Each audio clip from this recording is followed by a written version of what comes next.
The voice of women, the voice of women, 91.7. WFM 91.7, welcome to Her Voice. And Her Voice is a program that condemns all forms of violence and discrimination against women and girls.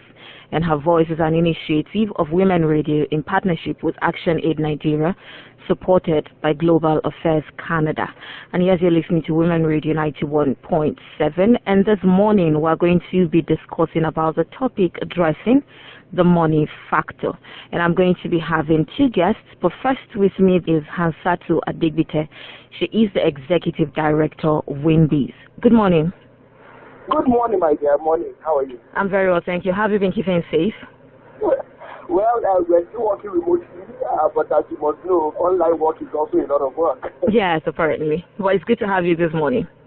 Thank you very much. All right. So we continue to be women continue to be severely underrepresented in decision-making bodies in Nigeria. And women only constitute 16% in the President Buhari's administration. A major contributing factor to this is the unequal access to the resources needed to successfully seek nominations or participate in electoral campaigns. And the UN conducted a research in 2013 where 80% of the respondents identified access to financing as one of the greatest barriers to enter politics. And while there are other factors that affect women's political position, access to funding puts women more at a disadvantage. And just like I said earlier today, we're discussing about addressing the money problem as one of the challenges we have identified, especially from the 2019 election, and the solution to this problem. And yes, this morning, joining me is Hansatu Adigbite. She is the Executive Director of Winbies. And starting off with you now, Hansatu, let me just get to hear from you. How does being a woman actually affect getting funds for politics in Nigeria? Well, I'll just say that when it comes to funding, not just in politics, in business, or in anything, definitely being a woman has some disadvantages, and it's based on so many factors, apart from, of course, obviously some of the mindsets as it pertains to women from a cultural, religious, and traditional perspective.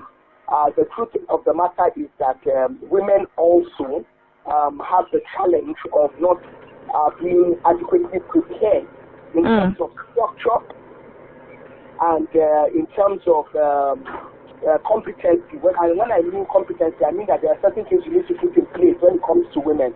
And I can only equate it to the private sector, for example, when you're talking about women in business, because it's a similar thing with politics. Okay. There are certain expectations that any organization has. So you go to a bank for funding or finance, there are certain things they're going to look at. They won't give you finance because of gender. Even with gender in place, you need to have the right structure, you need to have the right processes, you need to have the right competence to be sure that you can pay back that money. More like you should have the criteria that are made available that you have to meet. Of course. Now I'm talking from a business point of view, but from a business point of view, let's just look at even the basics. Okay. The basics, you must have a financial structure. A financial structure that shows some level of accountability of what comes in, what goes out, how you record your processes. You must have a leadership structure. So I'm talking from a corporate governance perspective. Even as a small business, you must be seen to have some sense of structure so that you have a contributing factor. So, for example, you find out a lot of women start a business on the board with their 9-month-old baby, their 2-year-old child, and things like that. Now, even though that is a family business, in reality, you can't have a baby being a member of the board or being a shareholder as at that time. So, some of these things also affect us. But you see, with knowledge, you begin to realize that, look, even if you want to be a sole entrepreneur, you must have a sole proprietor, you must have a structure that shows you have an advisory body, for example. So you may not know it all, but you just show that maybe you have an accountant, an auditor, and things like that that are also contributing to your structure. Okay. So the point I'm trying to make is that a bank, when they receive an application, they won't just say because 100 women apply, they're going to give them that. Okay. They have to look at what you bring to the table and the capacity or competency to be able to pay back. Now, when it comes to politics, it's a similar thing. The only difference is that in politics, you don't pay back directly, but you pay back indirectly. So, number one, anybody that finances you, people have to realize that every form of investment is business. There must be a return on investment. Okay. Now, nobody wants to pour money when they're not sure that money will come back. You understand? Which is very critical even in politics. So there must be credibility, competence, experience, and all that. So having your campaign finance systems and just that preparation and all that. Now, a lot of people will say, but men don't have these issues that I'm listing. But it's because if they don't have the issues, they have the network of people. They connect with the right people, knowing that if they finance them, those same people will benefit from their administration thereafter. Okay. So that has to be put into consideration. All right. Thank you very much. So now with this that you have said, is there anything that Wimbiz is actually doing now to help address this challenge? Well, so when Wimbiz started, Wimbiz was initially focused on women in business and in management. Okay. But of course, over the years, one of the things we realized is that the policies that come from government keep wiping out and making things very difficult for businesses and corporate organizations. And so it became apparent that for you to be able to be successful as a business, you need to embrace the public sector because they seem to have the power to affect whatever you're doing. And that was what led Wimbiz to start its Women in Politics program. So when we started about 5 or 6 years ago with a town hall. And one of the strategies of Wimbiz is we are trying to get the women in business and in management to be involved in politics, either to get involved, not necessarily running for politics, but either from a support perspective or even being a part of the process. That is one. This year, we have had a number of dialogues and programs. We've even had trainings because one of the things that we have realized is that we have been very successful in raising financial leaders and women in the corporate sector and the business sector better. So we're trying to see how you can also prepare women that are going into politics, not necessarily from a business perspective. There are some parts of that would be relevant, like the branding of the woman, her communications, her financial management and things like that, campaign finance system, all those kinds of things, understanding political systems. And of course, to do that, we partner with experienced politicians, both male and female, within the country and outside. However, it's important for me to mention that we started our Women in Politics mentoring. In fact, we just launched it, I believe, a few weeks ago. Women in Politics mentoring. And what we have now realized is that it's not just about training, it's not just about talking. We need to get those that have done it. Also help to mentor both male and female. Let us know what we're not getting right. Let us become a crop of women and help them to get there. Now, well, let me stop there. I know you have other pictures. Yes, I actually still have a lot to ask. But you're still listening to Her Voice on Women Radio 91.7. There's a comment here that was sent in by Barrister Jamila Buba. She's aspirant Yola North and Yola South Gire Federal Constituency in Adamawa State. And she says, as part of President Buhari's campaign promises for women, 30% inclusion in leadership and governance, which has now turned to a kind of like stories of ghosts, as frightening as it may be. How do we push for its implementation from the federal level down to the state level, irrespective of parties' affiliation? And also, women need to be empowered, considering that they are the most voters and do rally around for campaigns. So let's start with how do we push for the implementation from the federal level down to the state level, irrespective of parties' affiliation? Well, one of the things that has always worked worldwide, if you look at any movement that has started, is that you need to collaborate and you need to get the numbers. Before you can have any kind of change or get any kind of attention from the government, you need to have numbers in terms of the number of people speaking about this matter. We see online campaigns, the Black Lives Matter and things like that. There has to be a way to get the government's attention. Now, I know that a lot of organizations have gone individually, have been advocating on different levels, from the National Assembly to the presidency, to all manner of sectors and cadre of the government. But because we do them in silos, we are not as effective as we should be. Okay. I think the Nigerian women have to come together under one umbrella, irrespective of professionalism, because we have a lot of female professional organizations. We have a lot of female governance, public sector, political organizations. We have a lot of business organizations. It is time for all these organizations to come together as one, because this thing is affecting all of us. So there must be somebody or a group of people that will decide to rally everybody under one collective umbrella. Okay. And each and every one of us is speaking the same thing. We're speaking to the media, we're speaking on social media, we're speaking at the house, and we just keep at it. You know, it's like chipping a block. Keep at it until that building falls down. So every barrier must fall down, but we must unite and collaborate. Okay, so the last one, as we call it, a wrap this morning with you. How do we handle the issue of nomination forms and expression of interest fees, as some political parties still impose, despite the fact that it is one of women's global movement and strategies? The truth of the matter is that when it comes to that major issue, it has to be addressed on a political party level. I believe that the problem we have is that a lot of women do talk, but they're not actually in the political parties. We need more numbers in political parties. We need more numbers of women that are even on the ward level. And I think another mistake we make is that everybody wants to start at the top. You need to infiltrate various sectors or areas of the political structure. So more women need to go into the political party. More women need to go into the ward, more women need to go into the states and all that.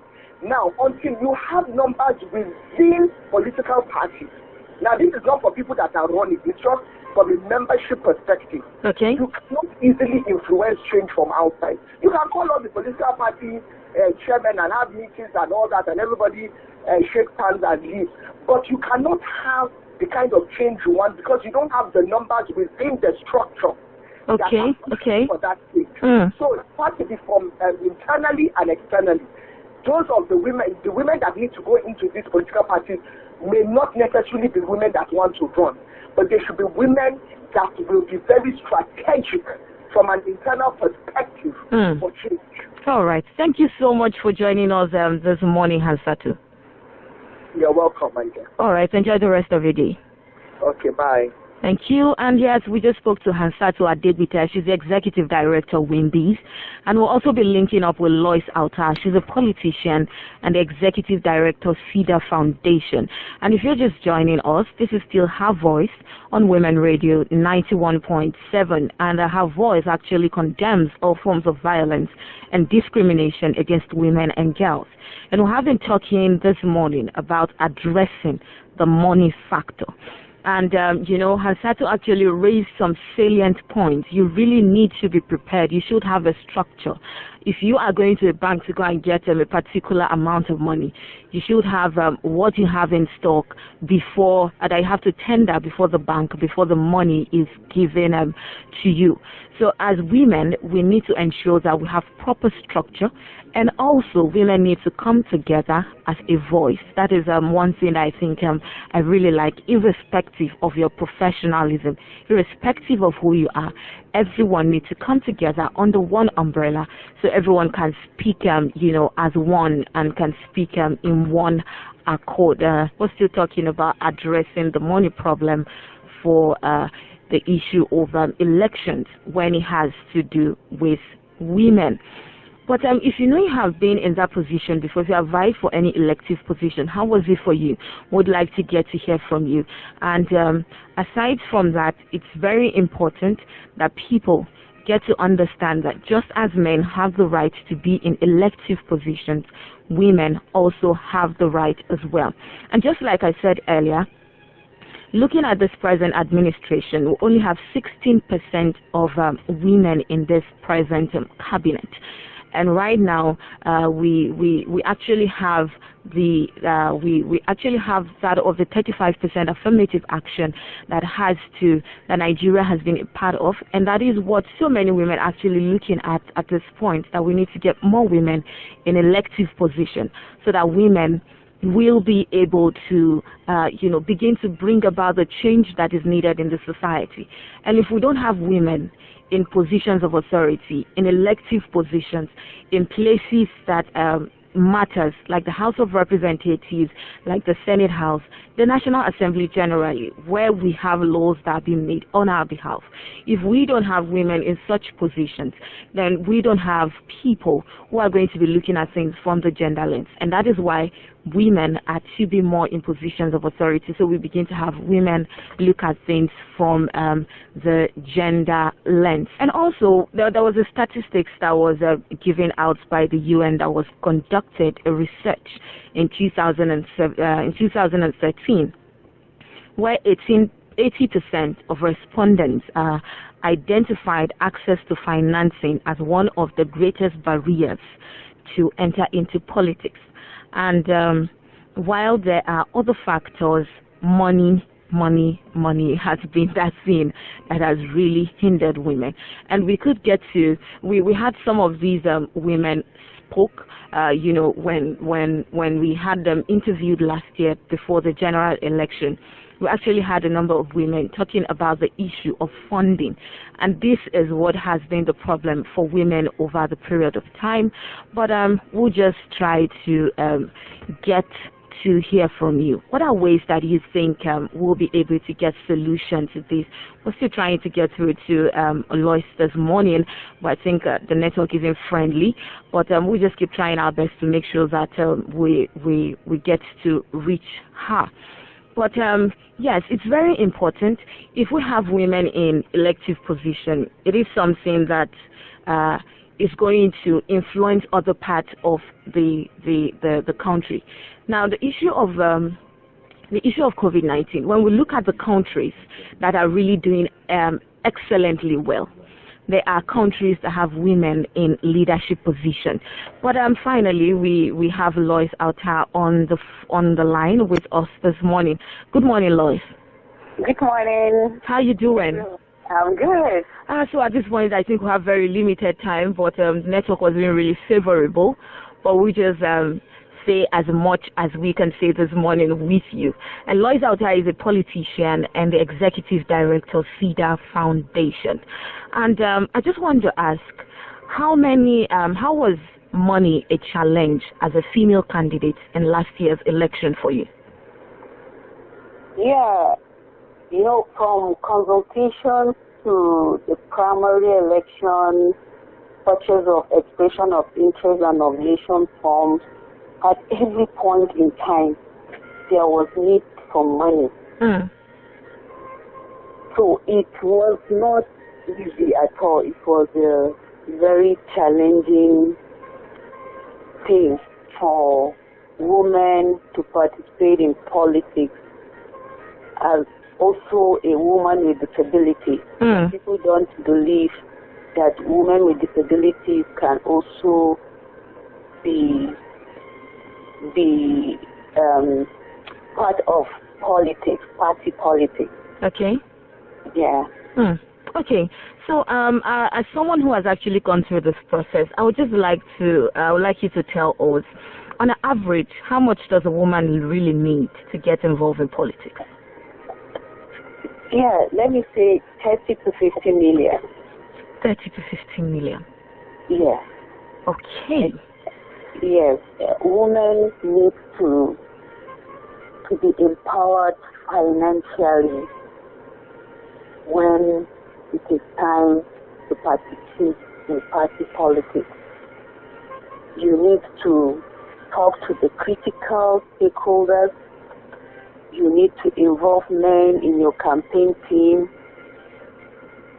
You need money for publicity. You need money to pay your campaign team. You also need money for logistics. What about entertainment of party escorts during meetings? You need money to buy drinks for them during meetings. From the ward level to the federal level, you need money for branding. You need a very unique campaign strategy when it comes to manifestos. What is in there? What is written in your manifesto? You need money for campaign project expenses. So, women are not excluded. If you really want to win, let's keep gender aside and do the real thing. Be a realist. I believe doing that will help you out. Okay, so before I let you go this morning, I just want to get to know your organization, Cedar Seed Foundation.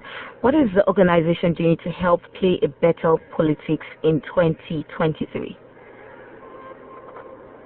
Yes, we have been training the capacity of women and girls with disability, enlightenment campaign through the sharing of my personal experience, mentorship of young girls and women with disabilities that are interested in joining politics.